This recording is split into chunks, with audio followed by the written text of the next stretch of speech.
warsaxabta wada salaamaya meel kasta dunida ka joogtaan kolley waxa weeyaan barnaamijkan shortiga ay YouTube ku soo kordhiyeen barnaamijkan runtii waa u baahneen annaga haddaan sportinahay maxay wax badan ayuu naga saacidayaa hadday ahaan lahayd wararka degdega kala iibsiga ciyaartooyga iyo shaxii waxyaabo badan ayuu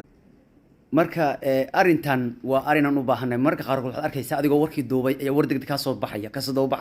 adoo dhahayo warninkii waa wareegi raba ayuu kugu wareegayaa marad muuqaalkii soo duubtay si aad ugu soo dabagaaristay ma laha marka aad baan u soo dhaweynayna runtii hadii marka shortiiskan waan iska cimaamadeynaa ama marka qaar kale isku soo fardhineynaa iyo waxyaabaha ku aadan newsada degdega intaan warkeena kale ku gaarayno ayaan saan oo kale soo yeeli doonaa runtii maanta waa barnaamijkayga maalinlaha oo kale tobaadka maalintan oo kale ayaan shaqeeyaa oo aan barnaamij weekly